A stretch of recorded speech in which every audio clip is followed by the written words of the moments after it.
Hello दोस्तों, आपका स्वागत है हमारे यूट्यूब चैनल में। देखिए, इसमें हम कंपाउंड इंटरेस्ट के आगे के क्वेश्चंस करेंगे। तो चलिए क्वेश्चन चालू करते हैं। देखिए, इसमें पहला क्वेश्चन क्या है। 4,000 रुपये के मूलधन पर 30% की वार्षिक दर से 3 वर्ष का चक्रवृद्धि ब्याज तथा साधारण ब्याज के मध्य का अंतर क्या है। ठीक है, हमको क्या निकालना है, चक्रवृद्धि ब्याज और साधारण ब्याज के बीच का अंतर निकालना है, वो भी किस में, 4,000 रुपये में। ठीक है, तो देखो सबसे पहले ये देख लेते हैं कि रेट परसेंटेज कितना है, 30% है। तो 30% का अगर हमने फ्रैक्शन निकाला तो 30/100, 0 से 0 कट गया तो कितना आ गया, 3/10 आ गया। ठीक है, हम जैसे कर रहे थे पुराने क्वेश्चंस को वैसे ही करेंगे। ये हमारा 4,000 रुपये है। 4,000 रुपये में हमको कितनी इंटरेस्ट मिलने वाली है, 3 वर्ष तक मिलने वाली है। ये हो गई पहले वर्ष की, ये है दूसरे वर्ष की और ये है तीसरे वर्ष की, है ना। किसके हिसाब से मिलेगी, 3/10 के हिसाब से मिलेगी। तो देखो 4,000 का अगर 3/10 काटेंगे तो एक 0 कट जाएगा और 4 का 3 से मल्टीप्लाई हो जाएगा। तो यहाँ पर कितनी मिलेगी हमको, 1,200 रुपये। फिर दूसरे में भी कितनी मिलेगी, 1,200 रुपये। फिर तीसरे में भी कितनी मिलेगी, 1,200 रुपये। फिर 1,200 का निकालना है कितना, 3/10। तो देखो 0 से 0 कट जाएगा, 120 हुआ। 120 को 3 से गुणा करेंगे तो कितना हो जाएगा, 360। तो 360 कितनी बार मिलेगी हमको, 3 बार मिलेगी। फिर क्या करेंगे, 360 का भी 3/10 मिलेगा। तो 360 को अगर अपन ने 360 का निकाल लेते हैं, कितना आ जाएगा, देखो 360 का कितना निकला, 3/10 निकला। तो देखो 0 से 0 कट गया, 6 दिए कितना होता है, 18। यहाँ पर 1 आया तो कितनी मिल गई हमको, 108 मिल गई। ये हमारी हो गई टोटल ब्याज। यहाँ से ऊपर वाली लाइन हमको पता है वो क्या होती है, सिंपल इंटरेस्ट होती है, यानी साधारण ब्याज होती है। तो अगर हम सिंपल इंटरेस्ट लिखेंगे, साधारण ब्याज कितनी हो जाएगी, 1,200 को 3 बार जोड़ दिया तो कितनी हो जाएगी, 3,600। ये आ गई हमारी क्या, साधारण ब्याज। अगर हमने कंपाउंड इंटरेस्ट निकाला तो कंपाउंड इंटरेस्ट में कितना आ जाएगा, देखो ये तो आएगा ही आएगा, 3,600 तो आने ही वाला है। उसके बाद क्या क्या आ जाएगा, ये 360 और 360 इसमें और जुड़ जाएगा। तो लिख देते हैं 360 प्लस 360 प्लस 360, है ना। और ये 108 निकला था अपना, अपन 100 लिख दिया, फिर 108 और जोड़ दिया। ठीक है, बस इसको जोड़ के बता दो कितना आएगा, इसको जोड़ लेते हैं अपन। ठीक है, तो एंड में कितना आ जाएगा, देखो 8। ठीक है, यहाँ से अगर 6 6 12, 12 और 6 कितना हो गया, 18। तो 18 का यहाँ पर आ गया 8। ठीक है, ये हो गया 2, 5 5 और 3 8, 8 और 3 कितना हो गया, 11, और 11 और 6 हो जाएगा 17। तो 17 का 7, कैरी 1 आ गई यहाँ पर। तो कितना हो गया, 3 और 1 4, कितनी आ गई, 4,788 रुपये। इन दोनों के बीच का अंतर निकाल लो, वही हमारा आंसर होगा। तो इसका अंतर निकाल लेते हैं, 4788 से माइनस करते हैं किसको, 3600। हमको अंतर बताना था ना। तो ये हमारा क्या है, CI है, और ये हमारा नीचे वाला क्या है, SI है। इन दोनों के बीच का अंतर बता दो, ये 8 आ गया, ये 8 आ गया, ये 1 आ गया, 1 आ गया। तो 1188 हमारा क्या होगा, आंसर होगा, जो कि तीसरे ऑप्शन में है। ठीक है, चलो अगला क्वेश्चन देखते हैं। देखिए इसमें क्या है, 15,000 रुपये की राशि को 16% वार्षिक चक्रवृद्धि ब्याज पर उधार दिया जाता है। दूसरे वर्ष और तीसरे वर्ष के लिए चक्रवृद्धि ब्याज में अंतर क्या होगा। ठीक है, तो देखो इसमें सबसे पहले तो हम कैसे रेट परसेंटेज देख लेते हैं। तो रेट परसेंटेज कितना दिया हुआ है, 16%। तो यानी 16/100। अगर हमने इसको 4 से काटा तो ये 4 बार में, और 4 से इसको काटा तो 25 बार में। तो फ्रैक्शन कितना आ गया है, 4/25 का फ्रैक्शन आ गया। हम निकाल लेते हैं 3 वर्ष की ब्याज। तो 15,000 रुपये में हमको क्या निकालना है, दूसरे और तीसरे वर्ष का अंतर दे बताना है। तो सबसे पहले तो जैसे हम पुराने क्वेश्चन कर रहे थे वैसे ही करेंगे, फर्स्ट सेकेंड और थर्ड वर्ष का। ठीक है, तो 15,000 रुपये का जब हमने निकाला कितना, 4/25, ये हमको ब्याज मिलने वाली है। तो देखो 15 से सीधे सीधे कितनी, 6 बार में ये चला जाएगा, और 6 चौके कितना होता है, 24। तो पहले हमको ब्याज 3 बार मिलेगी, वो कितनी मिलेगी, 2400। यहाँ पर भी मिलेगी 2400, और यहाँ पर भी मिलेगी कितनी, 2400। ठीक है, फिर 2400 का भी निकाल दो कितना, 4/25 निकाल दो। तो देखो 25 से सीधे सीधे 9 बार में तो चला जाएगा 225। ठीक है, बचा कितना, 15 बचा। तो 15 मतलब 150। तो 150 भी 25 से अगर कट जाएगा तो कितनी बार में जाता है, 6 बार में जाता है।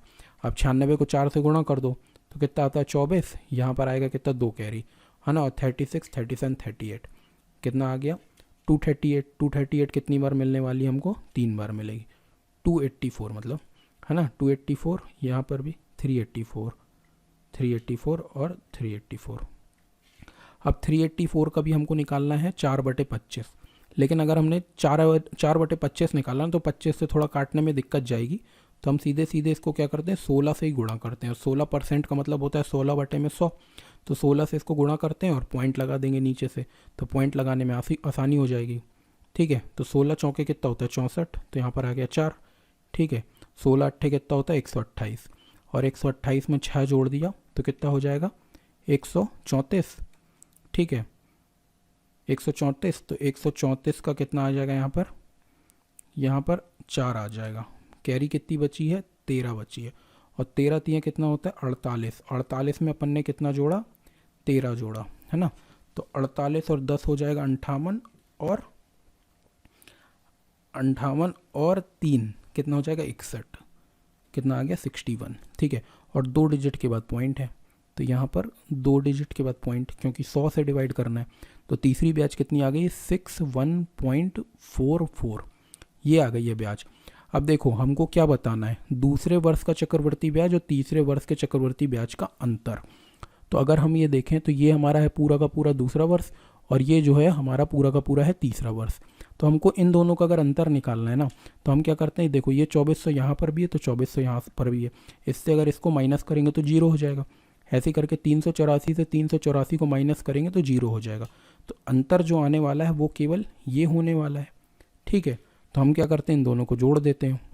किसको जोड़ना है, 384 को और 61.44 को जोड़ दो, हमारा यही आंसर होगा। तो 0.44 तो बगल में आ जाएगा, यहाँ पर आया 5, 8 और 6 कितना होता है 14 का 4 हो जाएगा, यहाँ 1, तो यहाँ पर कितना आ जाएगा 445.44 हमारा क्या होगा, आंसर होगा।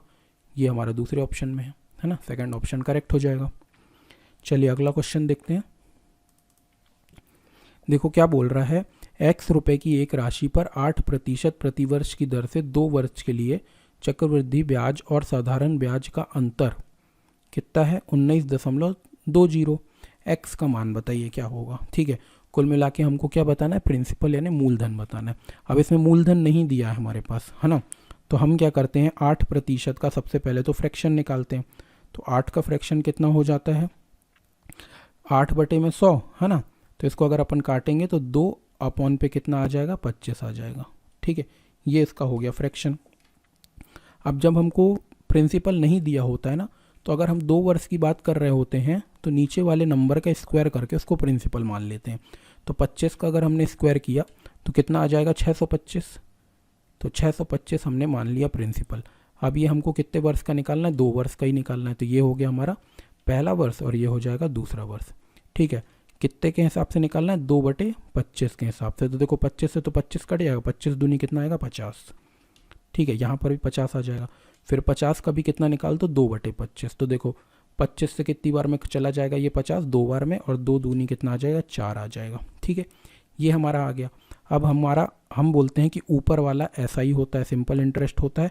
तो सिंपल इंटरेस्ट इसमें है 50, और कंपाउंड इंटरेस्ट जो होता है वो पूरे को जोड़ देते हैं। ठीक है, तो पूरे को अगर जोड़ेंगे तो 50, यहाँ पर अलग से लिख के बता देते हैं। चलो, सिंपल इंटरेस्ट कितना है 50 और 50 100। ठीक है, और चक्रवृद्धि ब्याज कितना है 50, 50 और 4, यानी कितना है 104 है। तो इन दोनों के बीच का अंतर कितना है, इन दोनों के बीच का अंतर है 4। 104 में से 100 को घटा दिए तो ये अंतर है, और ये हमको क्वेश्चन में दिया किसके बराबर है 19.20 के बराबर दिया हुआ है। ठीक है, तो यहाँ से बोलेंगे कि 4 यूनिट हमारी किसके बराबर है 19.20 के बराबर।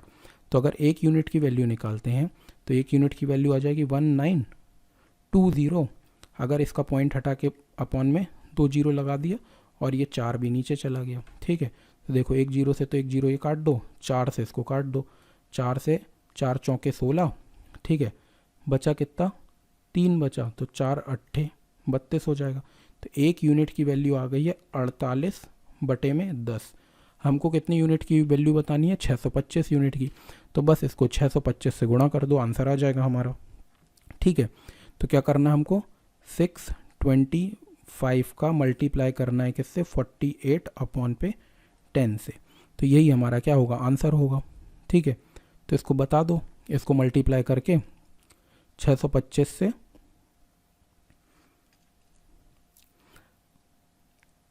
अलग अलग कर लेते हैं। चलो ठीक है, देखो पहले यहाँ मल्टीप्लाई कर लेते हैं। यहाँ पर मल्टीप्लाई करते हैं किससे, 625 से 48 का।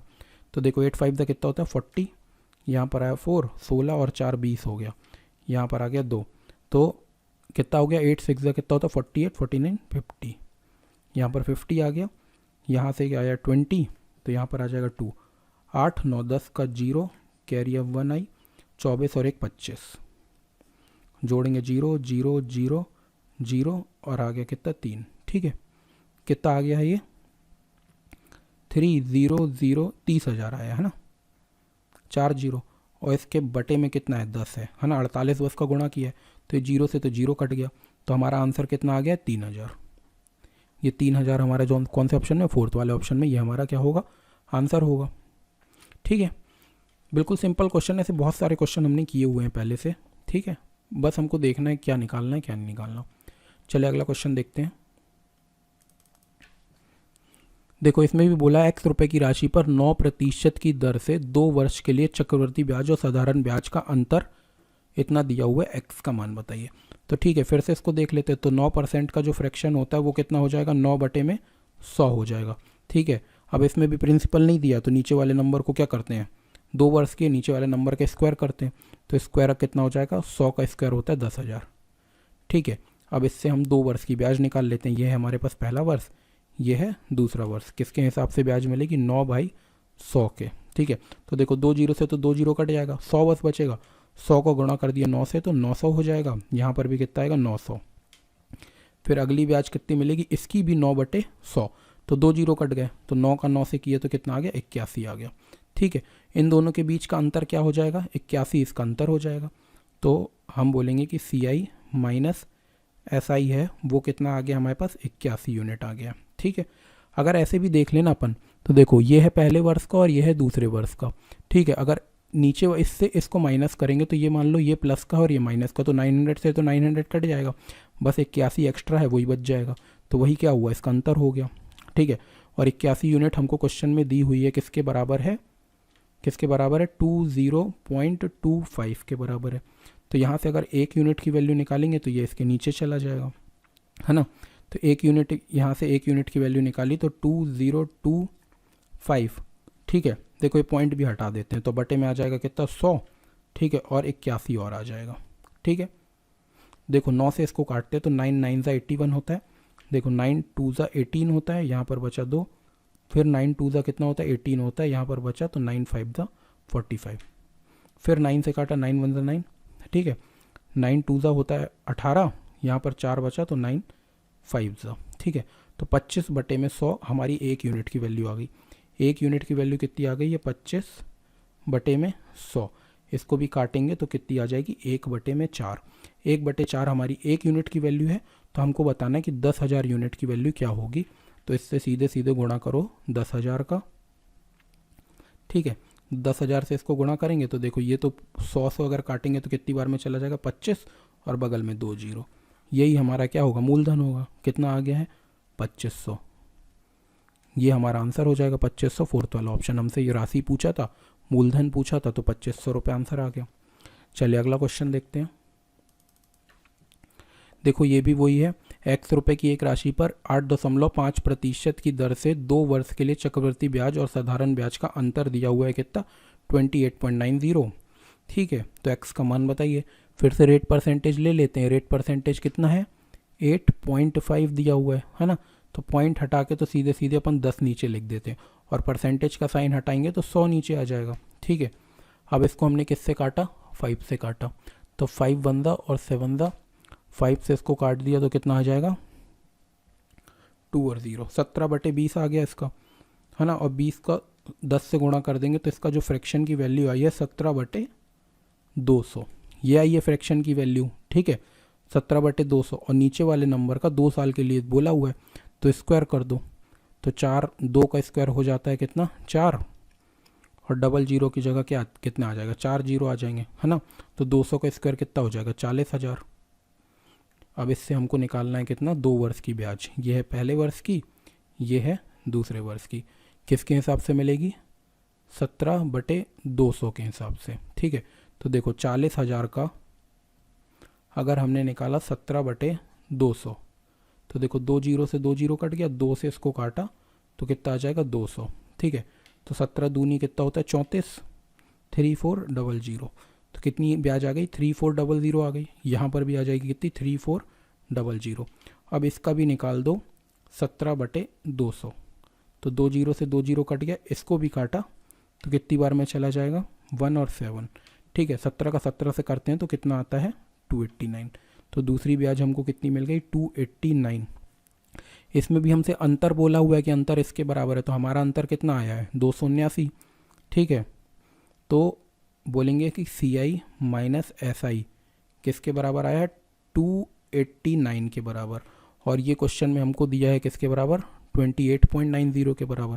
तो हम बोलेंगे 289 की वैल्यू है जो 289 यूनिट की वैल्यू है जो वो किसके बराबर है 28.90 के बराबर है। ठीक है, अगर हम इसका पॉइंट हटाएं तो अपॉन पे 100 आ जाएगा। तो बोलेंगे कि 1 यूनिट की वैल्यू किसके बराबर है 2890 अपॉन पे 100, है ना। ये दो पॉइंट के बाद 2 जीरो तो नीचे लगा दिया, और ये भी 289 इसके नीचे चला गया, तो ये काटा तो यहाँ पर आ गया कितना 10, और ये जीरो से काट दिया तो आ गया कितना 1 यूनिट की वैल्यू आ गई है 1/10 के बराबर। ठीक है, तो हमको बताना 40,000 की वैल्यू, तो इससे क्या करेंगे 40,000 का गुणा कर देंगे, तो 1 जीरो से 1 जीरो कट गया, आंसर कितना आ जाएगा हमारे पास 4000। ये हमारा क्या होगा मूलधन होगा, तीसरे ऑप्शन में है। ठीक है, चलिए 4000 इसका आंसर हो जाएगा। ठीक है, हमने अभी यहाँ 5 क्वेश्चन अपने कंप्लीट कर लिए। इसके आगे की वीडियो में हम नेक्स्ट आगे के क्वेश्चंस लेके आएंगे। अभी तक अगर आपने हमारे चैनल को सब्सक्राइब नहीं किया तो सब्सक्राइब कर लें। हम ऐसे ही रोज़ वीडियो लेके आ रहे हैं, हम पूरी किरण पब्लिकेशन की बुक को सॉल्व करेंगे एक एक क्वेश्चन के साथ। ठीक है, आप सब्सक्राइब कर लें और शेयर करें जितना से ज़्यादा हो सकता है। Thank you.